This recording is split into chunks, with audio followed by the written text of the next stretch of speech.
Vamos hoje a Hebreus capítulo 6, estudaremos do versículo 4 ao versículo 6.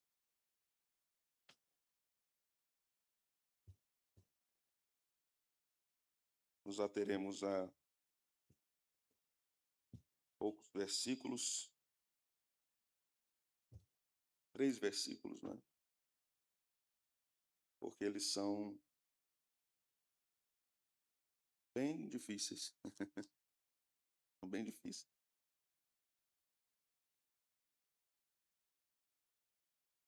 Então nós vamos voltar a nossa atenção para esta pequena porção. Aqui o autor aos Hebreus está tratando ainda daquela exortação que ele começou lá no capítulo 5, do verso 11, né, em diante.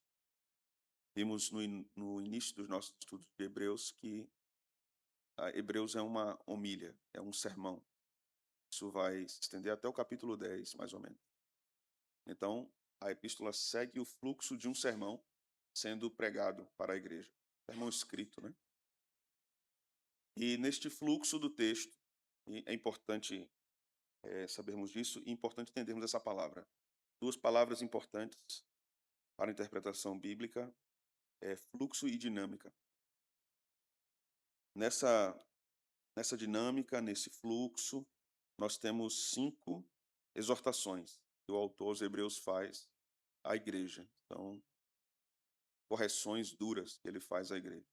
E esta é a terceira. Nós estamos estudando a terceira exortação que ele faz à igreja dos Hebreus, né? Então, do versículo 1 do capítulo 6 ao versículo 3, nós estudamos na semana passada que ele disse que não voltaria a ensinar sobre as doutrinas elementares acerca de Cristo, e nós vimos quais são essas doutrinas, né? Vimos que ele falou de arrependimento, de obras mortas, da fé em Deus, do ensino de batismos, nós vimos o que significa isso, da imposição de mãos, ressurreição dos mortos e do juízo eterno. Então agora ele nos dirá a partir do verso 4. É impossível, pois, que aqueles que uma vez foram iluminados e provaram o dom celestial e se tornaram participantes do Espírito Santo e provaram a boa palavra de Deus e os poderes do mundo vindouro e caíram, sim, é impossível outra vez renová-los para arrependimento, visto que, de novo, estão crucificando para si mesmos o Filho de Deus e expondo-o à ignomínia. Esse é o nosso texto. Vamos orar? Senhor, nós pedimos iluminação do Espírito Santo para estudarmos essa passagem e tenhamos compreensão do que o texto nos ensina, que possamos meditar nele a partir do que o autor sagrado, inspirado, está nos ensinando, respeitando a dinâmica dos seus argumentos, respeitando o fluxo do seu pensamento, a fim de que não venhamos a impor ao texto algo que o texto não disse e não extraiamos aplicações de algo que o texto não disse, porque senão estaremos aplicando de modo errado a tua palavra na nossa vida e na vida de outras pessoas. Que o Senhor tenha misericórdia de nós, das nossas limitações, na compreensão do texto. Teu Espírito nos guie à verdade do que está escrito aqui. E foi para o bem daquela igreja, é para o nosso bem também.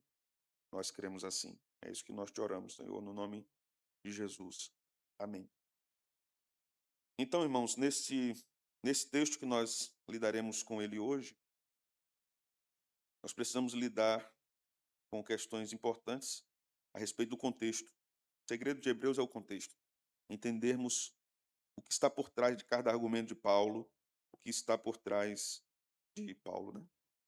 O que está por trás de cada ensino do autor, porque eu fiquei com o Paulo na discussão do outro semana passada.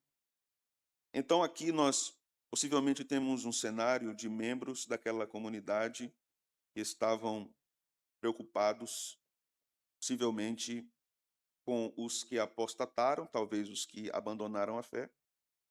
Esta é uma possibilidade.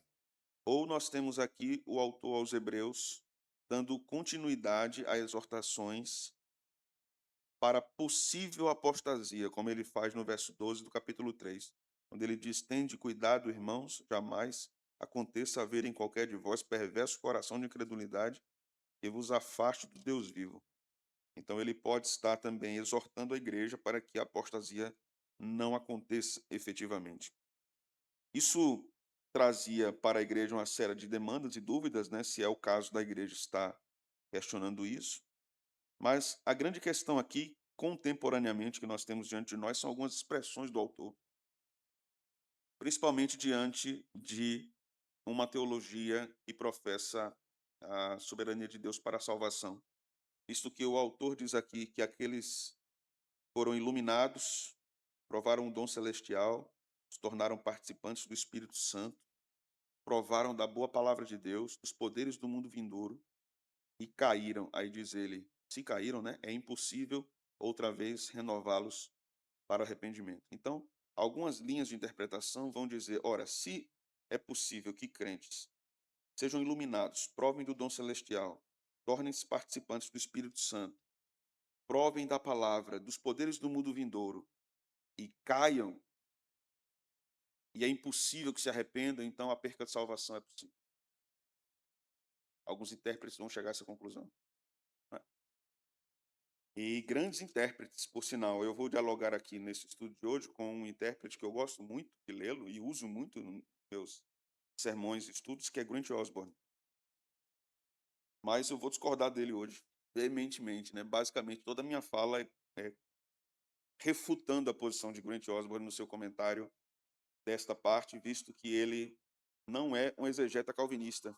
E aqui ele abre uma possibilidade não, ele escancara a sua posição teológica com respeito à salvação, porque ele diz o seguinte: todos os termos que estão aqui, iluminados, provaram o dom celestial, tornaram-se participantes do Espírito Santo, provaram da boa palavra de Deus, poderes no mundo vindouro. Osborne vai dizer, todos esses termos são usados para crentes verdadeiros no Novo Testamento. Então, os crentes que experimentaram tudo isso, caíram, e para eles agora é impossível receber restauração. Aí ele precisa solucionar um problema aqui. Porque, abro parênteses aqui, para a teologia clássica de Jacó Armínio, teólogo holandês, que foi pastor da igreja reformada na Holanda, Armínio não cria na perca de salvação. Certo? Armínio nunca disse que cria na perca de salvação. Dizem muito que Armínio disse que ele não disse. Ele nunca disse isso. A sua crença na predestinação era divergente da crença de Calvino e da crença de Teodoro Beza, que foi alguém que exerceu uma influência sobre Armínio. Mas Armínio era um reformado, ele estava no contexto da igreja reformada holandesa, uma igreja de governo presbiteriano, inclusive.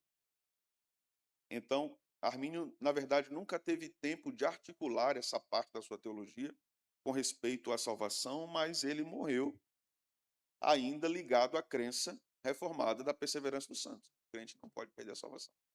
Então, esta postura do arminianismo moderno, de que o crente pode perder a salvação, na verdade, é uma postura semi-pelagiana, não é uma postura arminiana. É possível encontrar teólogos arminianos clássicos, por exemplo, o falecido teólogo Norman Geisler, foi um grande apologista, um grande defensor da fé. Ele tem um livro famosíssimo, não sei nem se é editado mais, mas eu acho que é, chamado Eleitos Mais Livres. Geisler não era um calvinista. Ele acreditava numa predestinação com base na presciência. Deus escolhe a partir do momento que teve ciência que alguém creria, né? Mas Geisler não acreditava também na perca de salvação. Ele era um arminiano. Então, neste livro, ele constrói este argumento, né?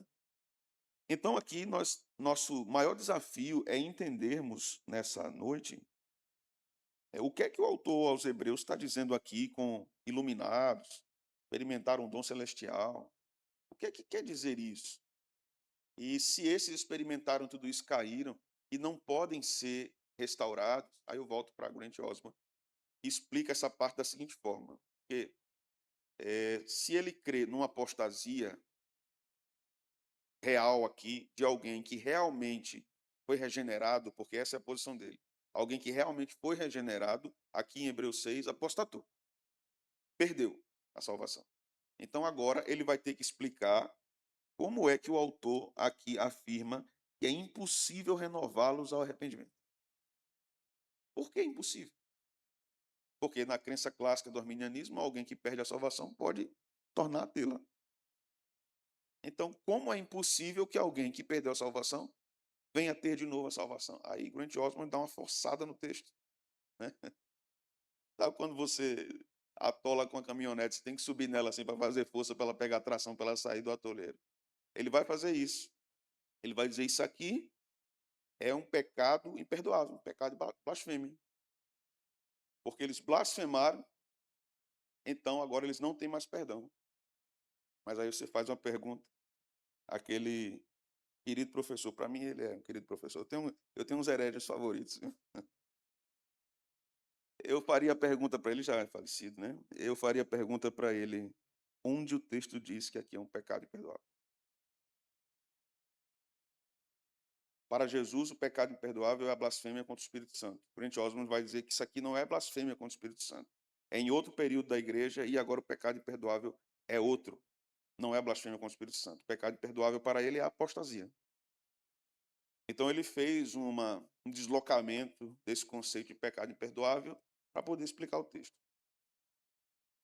Essa explicação, à primeira vista, sem consideração principalmente contextual e sem a consideração do fluxo do argumento do autor aos Hebreus, pode convencer a muitas pessoas, porque é um argumento muito coerente.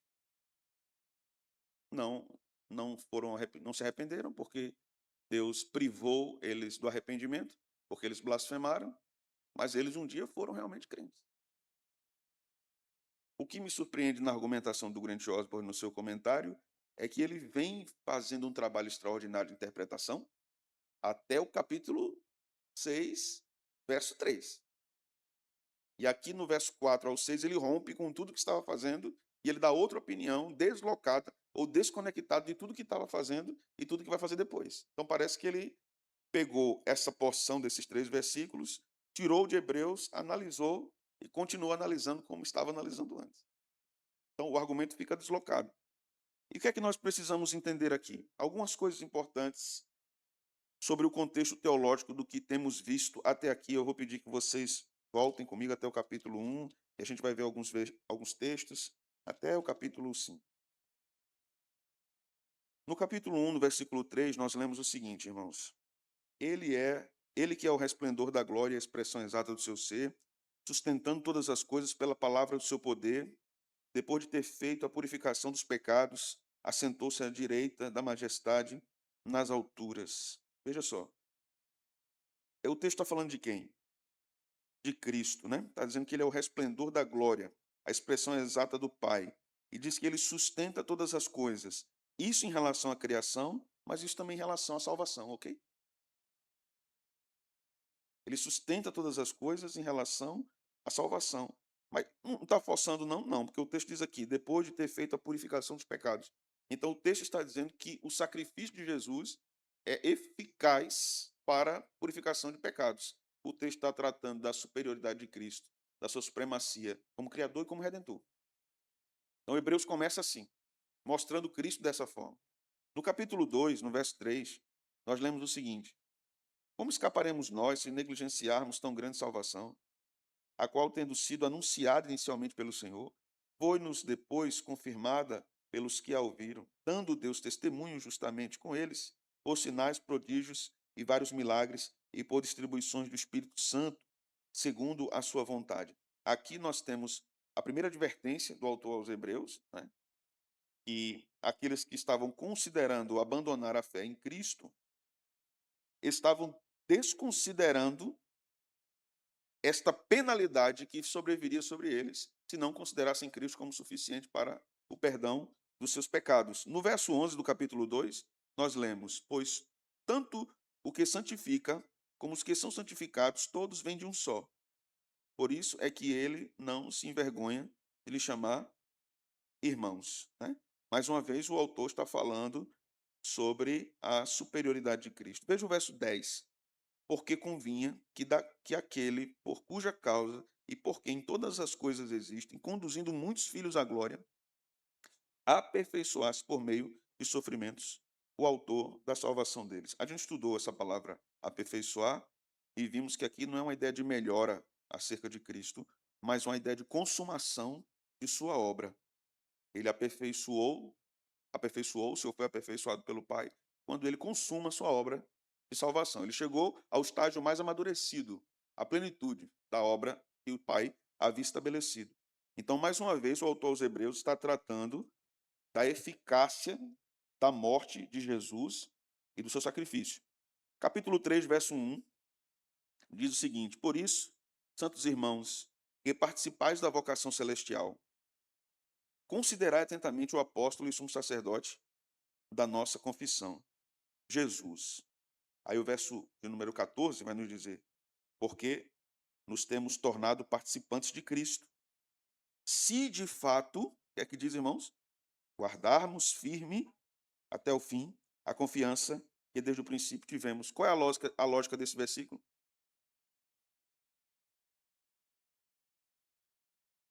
Se não guardarmos, é porque não nos tornamos participantes. É a lógica do versículo. Se não guardarmos, não nos tornamos participantes. Mas se guardarmos, como ele está dizendo, somos participantes. Então, nesse versículo e no contexto, ele desconsidera qualquer possibilidade de que alguém pode ser salvo e perder a salvação. Mas por que ele fala lá iluminado, né? O que é que ele está dizendo? Vamos chegar lá. Mas veja agora o capítulo 4, verso 1 e verso 6. Temamos, portanto, que, sendo-nos deixada a promessa de entrar no descanso de Deus, suceda parecer que algum de vós tenha falhado. Verso 6. Visto, portanto, que resta entrarem alguns nele e que, por causa da desobediência, não entraram aqueles aos quais anteriormente foram anunciadas as boas novas. Ele está falando de quem aqui? Desde o capítulo 3, ele está falando do povo de Israel. Então, o que é que o autor aos Hebreus está apresentando para a igreja judaica como ferramenta didática, de ilustração? O que aconteceu com o povo de Israel que não guardou a palavra, o mandamento, e não entrou no descanso, pode acontecer com vocês. Se vocês não guardarem a palavra, não retiverem o evangelho da vossa salvação, não forem participantes de Cristo, vocês também não entrarão no descanso.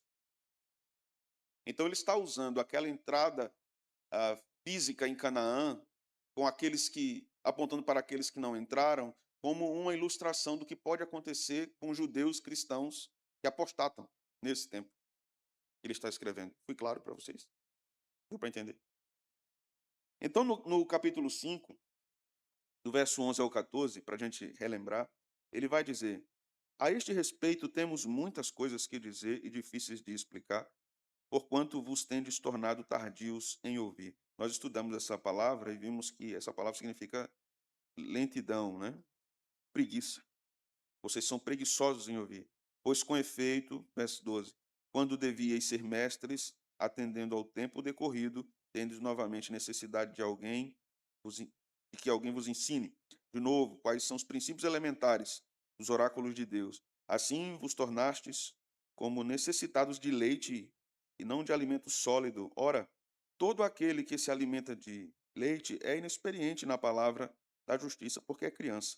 Mas o alimento sólido é para os adultos, para aqueles que, pela prática, têm as suas faculdades exercitadas para discernir não somente o bem, mas também o mal. Então, o que é que ele está dizendo, né? Está dizendo, irmãos, tenham cuidado, porque vocês podem ser tão infantis que não tenham condição nem de discernir o falso ensino do ensino verdadeiro. Era o que estava acontecendo. Então, vocês tenham cuidado, ele está aqui descendo a madeira, né? No lombo da igreja. Porque ele está mostrando que essa possibilidade deles abandonarem a fé pode ser uma evidência de que eles nunca conheceram o Evangelho verdadeiramente. Aí ele diz: Eu não vou retroagir no ensino, Não vou ficar ensinando coisas elementares para vocês sobre arrependimento, sobre batismo, sobre juízo final, sobre ressurreição. Sabe por que ele diz isso? Aí nós entendemos porque ele afirma isso no verso de número 1 do capítulo 6. Ó. Por isso, pondo de parte os princípios elementares da doutrina de Cristo, deixemos levar para o que é perfeito. O que é perfeito para ele? O ensino sobre o sacerdócio de Cristo, que é algo muito mais profundo.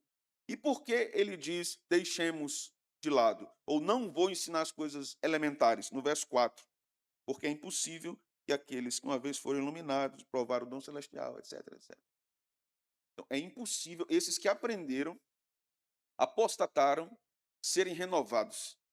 Então, eu não vou voltar a ensinar as primeiras coisas, porque eles já estão quase na apostasia. Isso está quase se consumando, é o que ele está dizendo aqui, né? Então, nós vamos aqui investigar algumas coisas importantes. Primeiro, desprezaram os dons de Deus, rejeitaram o Filho de Deus. Em segundo lugar, perderam a bênção de Deus. Então, é isso que nós vamos observar nesses 3 versículos. Então, aí, irmãos, nós temos o seguinte, no versículo de número 4. Uma vez foram iluminados, provaram o dom celestial, se tornaram participantes do Espírito Santo, provaram a boa palavra e os poderes do mundo vindouro. Nós temos cinco qualificativos aqui da experiência desses irmãos, né? Ou daqueles que talvez apostatariam. Então, o que é que nós vamos observar aqui? Primeiro, nós temos que considerar a chave da interpretação, a questão de ser iluminado. Aqui é importante, certo? Por que é importante? Porque fará toda a diferença como nós vamos entender tudo que ele vai tratar aqui. O que é que ele está falando? Veja o capítulo de número 3, volte comigo lá, do versículo de número 12 até o versículo de número 17. Veja só, para entendermos o contexto teológico da mente do autor aos Hebreus. Tende cuidado, irmãos, jamais aconteça haver em qualquer de vós perverso coração de credulidade que vos afaste do Deus vivo. Pelo contrário, exortai-vos mutuamente, cada dia, durante o tempo que se chama hoje, a fim de que nenhum de vós seja endurecido pelo engano do pecado. Esse termo, endurecido, esse autor tirou de onde e que exemplo ele está usando? Quando ouvides a sua voz, não endureçais o vosso coração, como no dia da tentação. Então, o que é que ele tem em mente?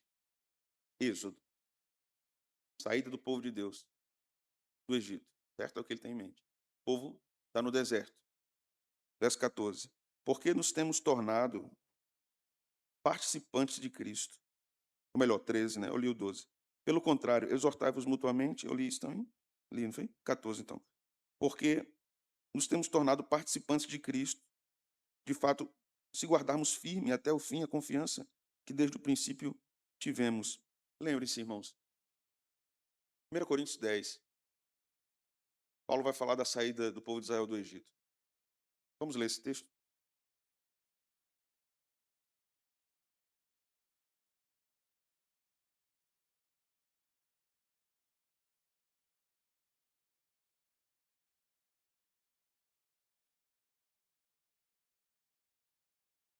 Verso 1 em diante. Ora, irmãos, não quero que ignoreis que nossos pais estiveram sob a nuvem e todos passaram pelo mar. Ok. Tendo sido todos batizados, assim na nuvem como no mar, com respeito a Moisés. Veja que Paulo está usando uma linguagem cristã, não é? De batismo, para falar de um evento passado em Israel.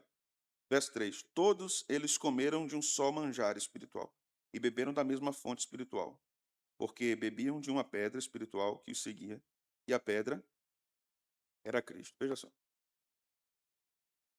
Foram batizados na nuvem e no mar. Bebiam da pedra. Quem era a pedra? A pedra era Cristo, ou a pedra representava Cristo. a pedra que dela saiu água, que descedentou o povo, era uma ilustração de que Cristo estava fazendo aquilo pelo povo. Verso 5. Entretanto, Deus não se agradou da maioria deles, razão porque ficaram prostrados no deserto. Ora, estas coisas, veja o que ele diz, se tornaram exemplos para nós, a fim de que não cobicemos as coisas mais, como eles cobiçaram. Irmãos, dá para entender que Paulo está falando a mesma coisa do que está acontecendo em Hebreus? E que Paulo está dizendo que aqueles eventos têm uma relação com a igreja de Corinto? Assim como eles comeram e beberam lá, vocês comem e bebem aqui. Veja que Paulo está aqui se preparando na epístola para inserir o ensino sobre a ceia. No verso de número 16 ele diz: porventura o cálice da bênção que abençoamos não é a comunhão do sangue de Cristo, o pão que partimos não é a comunhão do corpo de Cristo, porque nós, embora muitos, somos unicamente um pão, um só corpo, porque todos participamos de um único pão. Aí ele está falando da igreja. Aí no verso 18 ele diz: considerai o Israel segundo a carne. Não é certo que aqueles que se alimentam dos sacrifícios são participantes do altar? Então veja que ele vai fazendo essa comparação da igreja naquele tempo com o que Israel viveu no passado. A mesma coisa está acontecendo no livro de Hebreus. Se no capítulo 6 ele continua o seu fluxo, considerando a teologia do Êxodo, a ideia de iluminado aqui é uma relação possivelmente com a coluna de fogo no deserto, que estava sobre o povo, iluminando e guiando o povo. Aí a pergunta que nós fazemos: todos os que eram guiados pela luz da nuvem eram de fato salvos por Yahvé? Mas foram iluminados, não é? Mas foram iluminados. Então, quando ele diz aqui, a dinâmica é a mesma aqui, irmãos. Provaram o dom celestial. A ideia de provar aqui tem uma ideia de, de comer mesmo, né? De degustar, de experimentar. Aí o que é que Paulo vai dizer em 1 Coríntios 10? Comeram do manjar espiritual. Comeram do manjar espiritual. Não. Foram iluminados, comeram do dom celestial. A ideia do dom aqui é a ideia de todas as benesses fornecidas por Deus ao seu povo. Então, Deus abençoa apenas os eleitos na congregação? Não. Deus não abençoa apenas os eleitos. Há muitas pessoas numa congregação que podem não ser eleitas.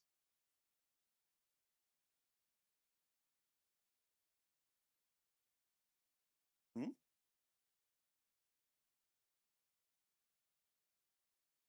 Sim. Inclusive, essa palavra aqui, iluminados, eu vou puxar isso para trazer esse gancho. Essa palavra iluminados foi entendida por muitos teólogos, desde a igreja pós-apostólica, os pais da igreja, como uma referência ao batismo. Porque o batismo acontecia na aurora, na igreja primitiva. Então a ideia era: a noite passou e a luz chegou. O pecado e suas trevas passaram e nós recebemos Cristo. Então os crentes eram batizados, né? Mas no próprio texto não há sustentação para essa interpretação de que iluminados aqui simboliza batismo. E na ideia dos teólogos antigos era iluminado significa batismo e provar um dom significava ceia. Mas isso não está claro no sentido do contexto. Tem muita coisa em Hebreus que não está clara, né? Nós só vamos entender por causa do contexto, certo? Na pergunta de Jéssica, é que se isso pode ser também uma referência àqueles que receberam o batismo mesmo sem crer no batismo. No livro de 1 Coríntios, o capítulo que lemos, os que passaram pela nuvem, pelo mar, nem todos eram crentes, não é? E tinham crianças. Então nem todos creram ali. Eu vou tratar isso com os irmãos. Eu planejo que ainda esse ano nós tenhamos um estudo mais profundo sobre a história da reforma. E nós vamos ver que o rompimento histórico com isso que aconteceu se dá no anabatismo. É o anabatismo que rompe com a ideia e diz que somente os que creem devem ser batizados. Mas o fluxo, desde os primeiros séculos, pós-apostólicos, era outro, né, na história. Mas isso é história para outro estudo, né, agora não. Então, considerando isso, quando chegamos nessas outras expressões, a lógica é a mesma, irmãos. Provaram o dom celestial, se tornaram participantes do Espírito Santo. A ideia aqui de se tornar participante do Espírito Santo não é a ideia de ser morada do Espírito Santo. Porque o povo de Israel também participou das grandes bênçãos de Deus sobre o seu povo, e o povo estava lá no meio. O povo viu o mar vermelho se abrindo e participou dessas bênçãos. O povo viu o maná caindo e participou dessas bênçãos. O povo viu o Jordão se abrindo, participou dessas bênçãos. Né? Então, a ideia de participar aqui do Espírito Santo é uma ideia de receber bênçãos da aliança no contexto do povo da aliança. Todos os que estiverem no contexto do povo da aliança receberão bênçãos da aliança. O que é que Paulo vai dizer lá em 1 Coríntios? Que o marido da mulher que não é crente ou a mulher do marido que não é crente é santificado. Por que é santificado? Por causa da bênção de Deus na aliança que tem com o crente. Então, tudo que há na família, nos bens, parentes que não são crentes, por tabela, muitas vezes recebem bênçãos de Deus por causa da aliança de Deus com os seus filhos. Sim, está lá no decálogo, né? Daqueles que me obedecem. Então, Deus promete isso. Então, Deus vai abençoar o seu povo. E vai abençoar aqueles que são o seu povo apenas nominalmente, não efetivamente, que era o caso desses que estavam sendo listados aqui pelo autor aos Hebreus. Então, isso se harmoniza com o argumento que o autor desenvolveu lá no capítulo 4, verso 2. Porque também a nós foram anunciadas as boas novas, como se deu com eles. Mas a palavra que ouviram não lhes aproveitou, visto não ter sido acompanhada pela fé naqueles que a ouviram. Então, mais uma vez no capítulo 4, né, verso 2, ele repete aquela ideia do capítulo 3. Ouviram a palavra, mas não foi aproveitável para eles, porque não foi acompanhado de fé. Então, não havia fé verdadeira naqueles que estavam aqui na iminência da apostasia. Não é? Então, dito isto, vamos prosseguir. Né? Aqui nós temos, então, como está ficando claro para nós, um padrão tipológico. Ele pega as experiências de Israel no Êxodo e coloca isso como uma figura interpretativa para o que estava acontecendo agora naquela igreja. A lógica interna aqui da epístola aponta que a segurança do povo de Deus não repousa na devoção do povo no que pode ser feito para agradar a Deus através de rituais e sacrifícios, como o povo estava entendendo aqui na igreja judaica. A devoção do seu povo deve estar relacionada a Cristo.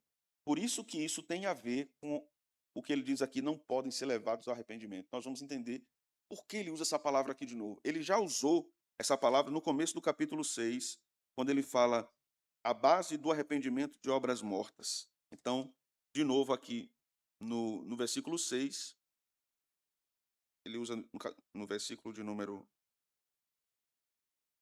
1, né? Agora ele vai usar de novo no versículo de número 6.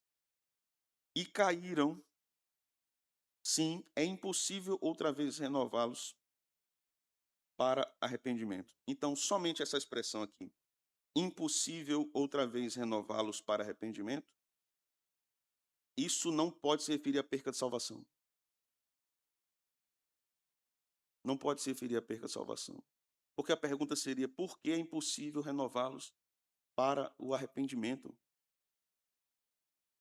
Se um crente pode perder a salvação e pode reavê-la, se ele se arrepender. Mas por que ele diz é impossível renová-los para o arrependimento? A resposta está a seguir, visto que, de novo, estão crucificando para si mesmos o Filho de Deus e expondo a ignomínia. Veja só, irmãos. Quando ele fala de arrependimento de obras mortas, no versículo primeiro. Lembremos o que a gente estudou, né? Ele está dizendo que essas obras mortas são aqueles ritos judaicos. Alguém que é salvo se arrepende de ter confiado na sua própria força e religiosidade para ser salvo. Então se arrependeu das obras mortas e foi a Cristo, certo? Há uma diferença que é complementar entre regeneração, arrependimento e fé, certo? Fé aqui no sentido de conversão. Mas vamos colocar fé aqui sozinha, depois eu complemento isso com conversão. Em primeiro lugar, vamos fazer uma distinção entre regeneração e justificação. Justificação é o ato forense judicial de Deus em declarar o pecador justo, certo? Então, justificação não acontece dentro de nós. Não é dentro de nós. Não tem a ver com nada que mudou dentro a justificação. Isso aqui é importante entender. Inclusive, isso desmonta uma série de teologias supostamente evangélicas que, na verdade, não são. Justificação é algo extra nós, é algo que Deus faz, Ele declara. Não tem a ver com nada dentro de nós. Ok? Regeneração é algo dentro de nós. É quando Deus transforma nosso coração, nos dá uma nova natureza, tira o coração de pedra e coloca o coração de carne. Nos faz nascer de novo. Regeneração. Dentro de nós. Na regeneração começa um processo. Nós chamamos de santificação. Então a regeneração é também conhecida como santificação posicional. Deus transforma o coração e agora o status daquele pecador que era inimigo se torna santo. Pelo que Deus fez na justificação e pelo que Deus fez na regeneração. Ok? E aí nós temos arrependimento. Alguém só pode entender que está num caminho errado se o seu entendimento foi iluminado para isso. Então alguém só pode se arrepender se Deus tratou primeiro o coração. Então o arrependimento é o reconhecimento que se estava ou está numa posição de erro, de pecado contra Deus. É um reconhecimento do pecado. Isso é o arrependimento. Então a pessoa se arrepende. Mas o arrependimento não fica somente aqui na consciência do erro. Então, o arrependimento não se limita ao remorso, não se limita à tristeza, não se limita à própria consciência do erro. Eu errei. Isso não é apenas isso não é arrependimento. O arrependimento continua, ele dá um passo a seguir. Então, depois do arrependimento, a fé. O que é a fé? O arrependimento olha para trás e diz: não posso mais voltar. E a fé olha para frente, dizendo: eu tenho que ir em direção a Cristo. Então, porque alguém creu, porque Deus mudou o coração, porque o Espírito convenceu do seu pecado, ele foi arrependido. E agora está indo em direção a Cristo. Então, a fé é positiva. Ela vai em direção a Cristo. O arrependimento tem esse aspecto negativo. Por isso que Paulo vai falar da tristeza segundo Deus, né? No arrependimento. Então, o arrependimento tem um aspecto negativo no processo da transformação do coração. E a fé é o aspecto positivo. Então, a fé nos dirige para Cristo. Então, quando deixamos as coisas que para trás ficaram, alcançamos misericórdia, como diz o autor de Provérbios, e vamos na direção correta. Aqui nós temos agora implicações éticas. Eu deixo de fazer o que eu fazia, o meu comportamento começa a mudar. A transformação interior começa a se tornar exterior. E o que é isso? O que é isso agora? Conversão. Isso é a conversão. Eu mudei a rota, estou indo em direção à vontade de Deus. Então, todo esse processo acontece. Então, quando o autor aos Hebreus vai dizer aqui no versículo 6, é impossível outra vez renová-los para o arrependimento, visto que de novo crucificaram para si mesmos o Filho de Deus, expondo a ignomínia, ele está dizendo assim, aqueles que apostataram, eles rejeitaram Cristo. Eles não têm consciência de suas obras mortas. Eles não se entristecem, se aborrecem com seus pecados. Então, eles nunca podem ser renovados para o arrependimento. Lembremos que, inclusive, a ideia aqui de, veja, é impossível outra vez renová-los para o arrependimento. A ideia de renová-los aqui precisa ser também entendida com mais calma do que uma simples ideia de assim, eles já tiveram arrependimento, aí não tiveram mais, aí agora renovou, tornou novo, né? Algo que já existia, certo? Temos cuidado com esse tipo de lógica, porque quando a Bíblia diz lá nascer de novo, não é uma referência a que se você já estava vivo espiritualmente, você morreu e agora você vai nascer de novo. Entende, irmãos? A ideia de nascer de novo não é essa ideia. Você já teve vida espiritual e morreu, e agora você vai nascer de novo. Não é essa a ideia.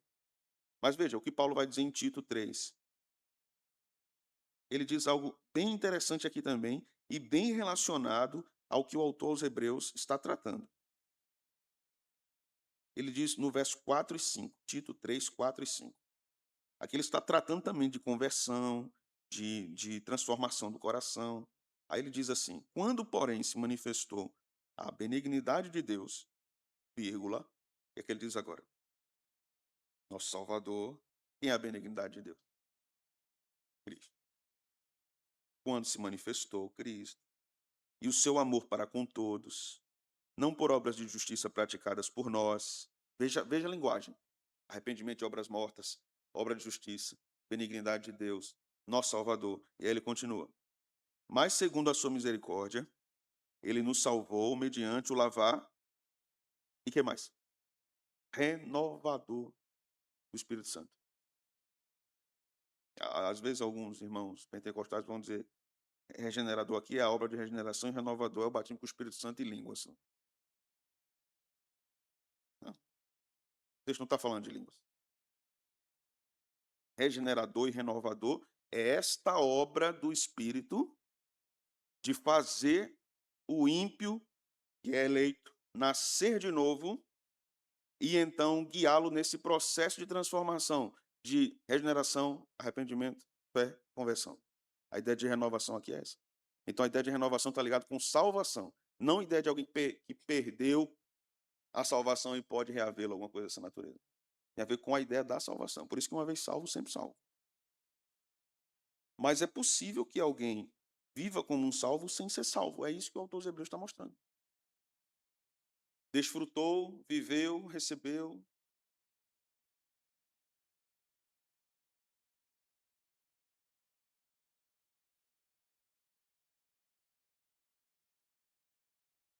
Como assim?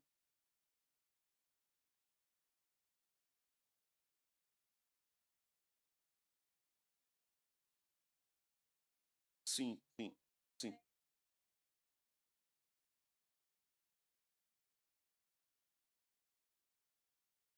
sim, sim. É uma ideia de disciplina. Mas veja o que ele diz no capítulo 6 ainda, no versículo 17 até o versículo de número 19, veja. Capítulo 6. Por isso Deus, quando quis mostrar mais firmemente aos herdeiros da promessa a imutabilidade do seu propósito, se interpôs com juramento. Para quê? Mediante duas coisas imutáveis, nas quais é impossível que Deus minta.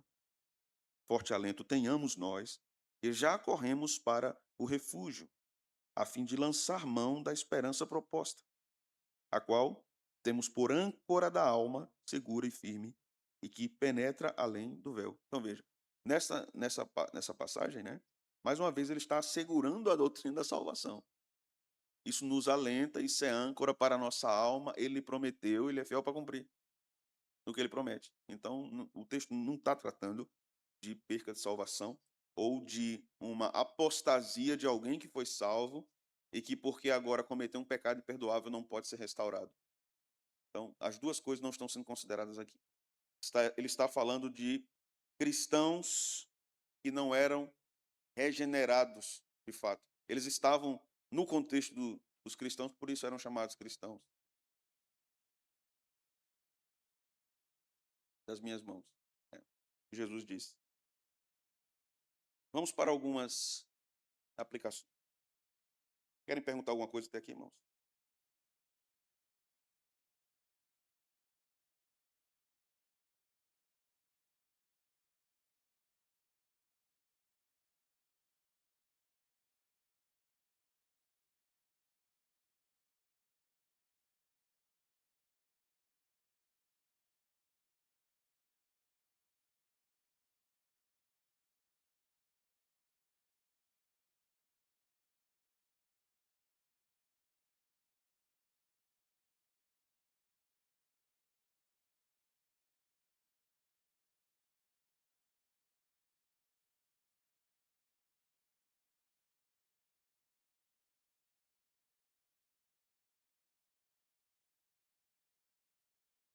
Sim.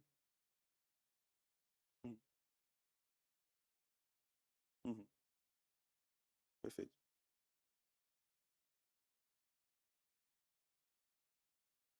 Sim.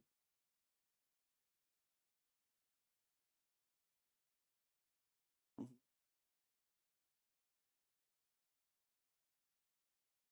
uhum. Cerimônia. Uhum, perfeito. Perfeito, sim, sim.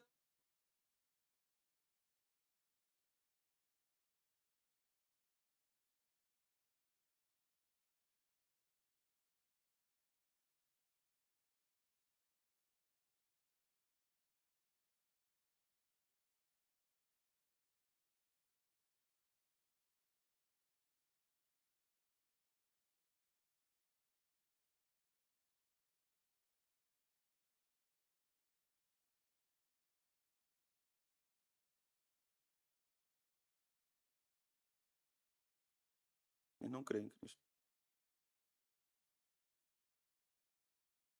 Na promessa.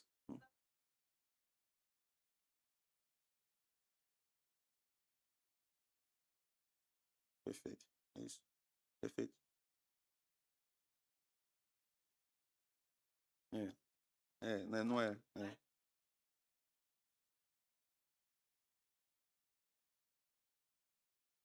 Até é muito boa essa fala do presbítero Luiz, porque no versículo 12 do capítulo 3 ele faz alusão a isso. Tende cuidado, irmãos, jamais aconteça de haver em qualquer de vós perverso coração de incredulidade. Né?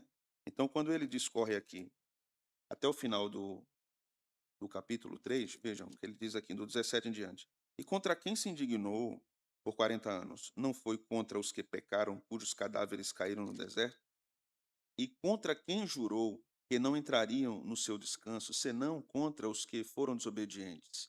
Vemos, pois, que não puderam entrar por causa da incredulidade. Né? Então, o pecado lá no versículo 6, não é? Não é um pecado qualquer, né? É um pecado de incredulidade, que impede esses homens ou mulheres, se era o caso, de serem levados ao arrependimento novamente. Texto difícil, né? Pecaram lá, né?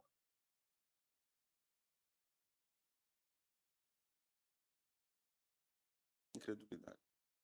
Perfeito.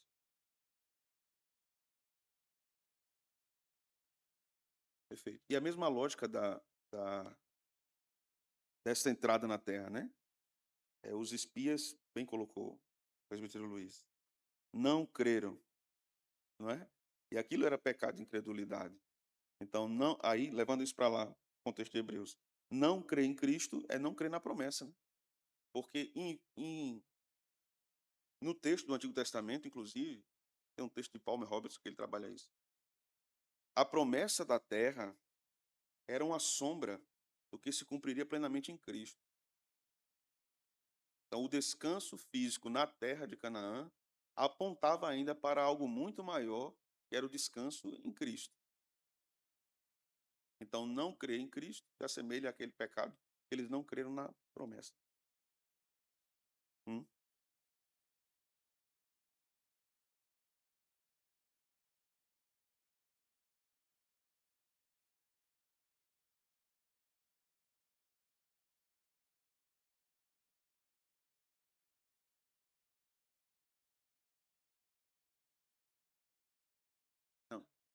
Aqui o ponto é uma apostasia mesmo, né? É se voltar contra a sã doutrina e se voltar contra Cristo, ser incrédulo mesmo. Assim. É, é, exato. Aqui o ponto aqui não é alguém que se desviou. O ponto aqui não é alguém que se desviou assim. Enfraqueceu e desviou e caiu. Não, o ponto não é isso. É alguém que caiu na incredulidade e jamais vai se arrepender. Sim, exato. Nunca foi salvo.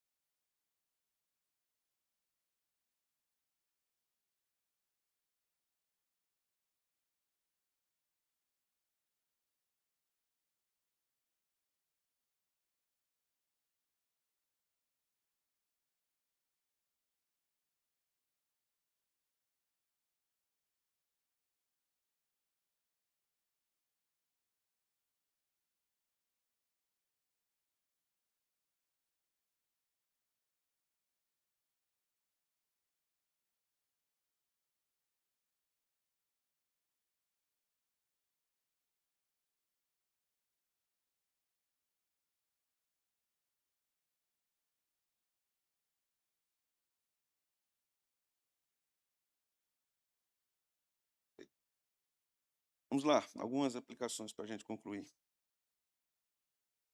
Sim, manda.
Sim,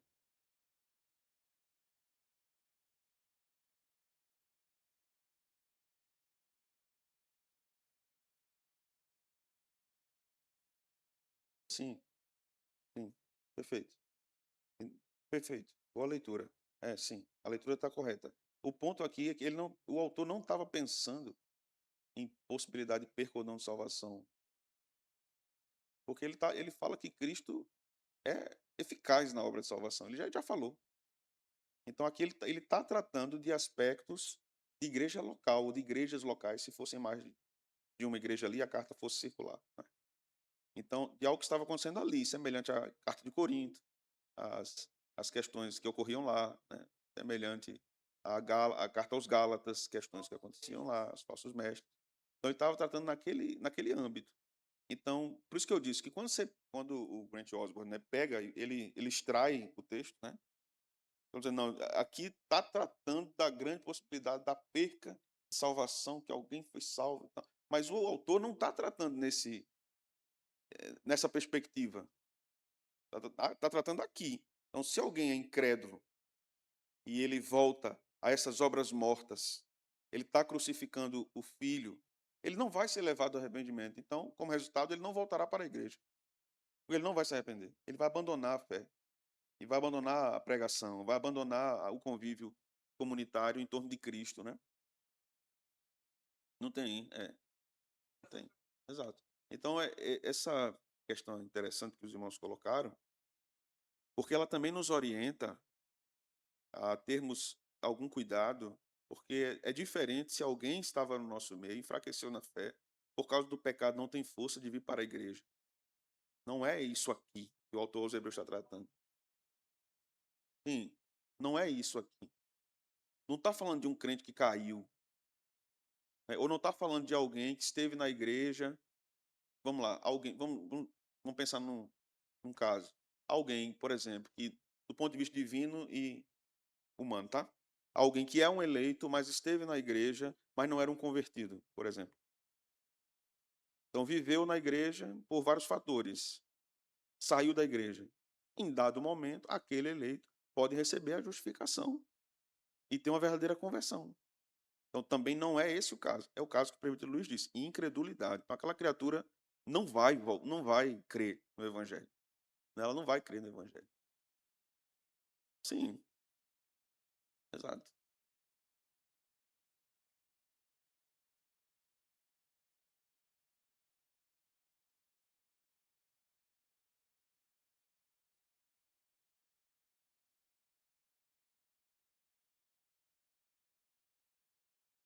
É mais emocionante, é melhor um bandista.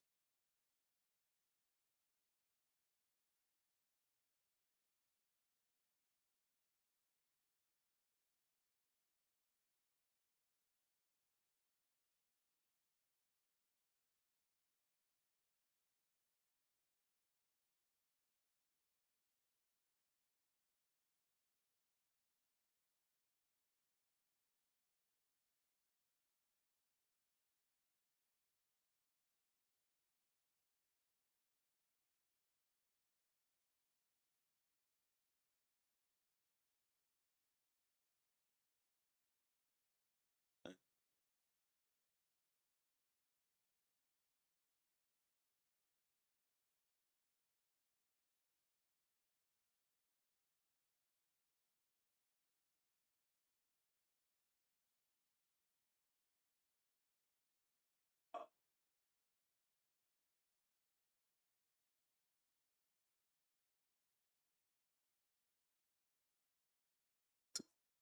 Todo, todo mundo em Caruaru teve alguém que foi daqui da igreja. É, voltou. É, exato.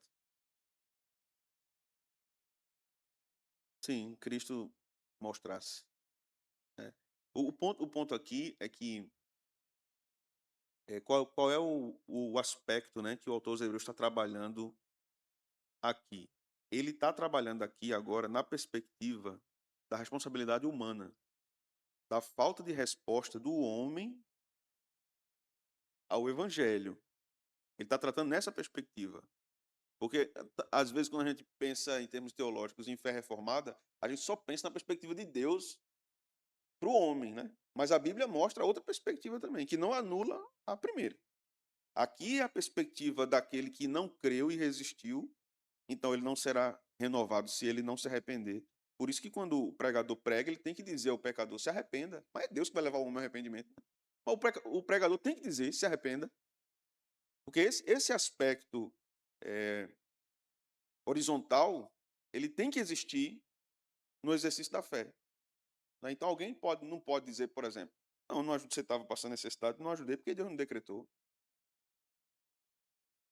Aí é você pegar uma coisa que está na atmosfera eterna e querer colocar aqui, assim, no imanente, na terra. Não, mas Deus não mandou você ajudar. A Bíblia disse, né? Não, mas Deus não tocou no meu coração. Deixa eu fazer umas aplicações aqui, irmãos, para a gente concluir. Veja, são poucas. Aprendemos aqui que a proximidade das coisas de Deus não substitui a fé verdadeira. Né? A gente está vendo isso em Marcos também, né? Os discípulos ali bem perto, tempo, mas que cometiam tantos pecados e não entender o que Jesus estava ensinando acerca do Evangelho. Né? Então, Hebreus 6 nos ensina que alguém pode estar profundamente envolvido com a realidade espiritual da igreja, participar da vida da igreja, ouvir a palavra, experimentar a atuação da graça, mas não tem uma fé perseverante. Pior do que isso. Pior do que ser fraco.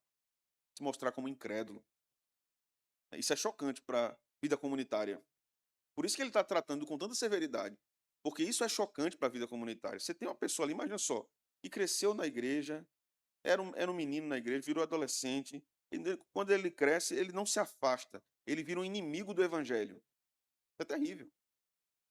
Não é alguém que diz assim, não, eu não estou indo para a igreja, mas eu acredito. Eu tenho fé, eu creio em Jesus, eu creio na Bíblia, só estou fraco espiritualmente. Mas quando alguém se coloca como um inimigo do evangelho, né, foi o caso do filósofo Friedrich Nietzsche. O pai era pastor luterano, o avô foi pastor, e ele se volta terminantemente, a missão da vida dele é destruir o pensamento religioso, mostrando todos os seus enganos, né, de acordo com a sua perspectiva. Então, Nietzsche é um exemplo de um incrédulo desse aqui, de alguém que viveu no contexto da igreja, que estava no seminário estudando para ser pastor, quando a cabeça dele virou, né? O pai dele morreu, Caio Fábio. É um outro exemplo. É um inimigo do evangelho, mas disfarçado, né? Light, né? É, é disfarçado. Ainda é disfarçado. Ele seduz muitos crentes, né? Seduz muitos crentes. Segunda coisa, irmãos, a perseverança é uma evidência da fé verdadeira. Aqueles que receberam fé verdadeira irão perseverar. Eles irão perseverar. O autor aos Hebreus não apresenta aqui uma ideia independente de perseverança como algo pertencente apenas ao homem, mas algo que Deus dá por meio da fé verdadeira e o homem perseverará. Terceira coisa, a apostasia deve ser tratada com muita seriedade pela igreja, pelo povo de Deus, porque a advertência de Hebreus 6 mostra que abandonar Cristo não é uma questão pequena. Rejeitar o Filho de Deus significa rejeitar o único caminho de reconciliação. Por isso que é impossível renovar. E rejeitar o único caminho de reconciliação é impossível renovar. E eu quero terminar com a última aplicação. E aprendemos aqui que advertências bíblicas são meios de preservação do povo de Deus. Quando estudamos sobre isso, devemos olhar para o nosso próprio coração também. Se há resquícios de incredulidade em nós. Porque talvez não digamos assim. Não creio que o sacrifício de Jesus seja suficiente para mim. Talvez não digamos isso. Mas talvez vivamos como se Cristo não fosse suficiente. E a incredulidade se mostrar de modo disfarçado e se revelar em momentos críticos. Porque no momento crítico a incredulidade sempre se mostra. Ela aparece, de fato, né? Que Deus nos livre disso, né? E que lutemos contra isso, assim. A vigilância, irmãos, no nosso coração é importante. Porque nós somos salvos, mas somos alvos de tentações diversas do nosso próprio coração, do diabo e do mundo, e a gente deve orar constantemente: Senhor, livra-me da incredulidade. Livra-me de não crer que a tua obra é suficiente para me sustentar minha vida, minha caminhada. O Senhor me sustenta em todas as áreas. Sustentar minha mente, minha saúde mental, meu coração, minhas demandas diárias. O Senhor é suficiente para mim. A gente deve lutar todos os dias contra a incredulidade, porque vai bater sempre a nossa porta, como diz Gênesis, né? O pecado sempre virá a nossa porta como uma fera, dizendo assim: não creiam no que ele diz. Não é assim que Deus disse, como disse a serpente lá no jardim. Que Deus nos livre da incredulidade. Vamos orar? Ó Senhor, esta palavra é tão preciosa, tão instrutiva, tão apta para nos amadurecer em como enxergar a caminhada, enxergar a igreja, enxergar as situações, nosso próprio coração, como devemos anunciar o evangelho, o que devemos dizer, o que não dizer, como devemos interpretar situações corretamente à luz das escrituras.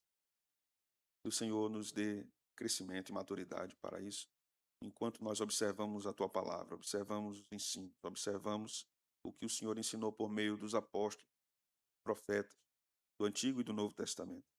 Leva-nos em paz, Senhor, para os nossos lares, no nome de Jesus. Amém. Deus abençoe, irmãos.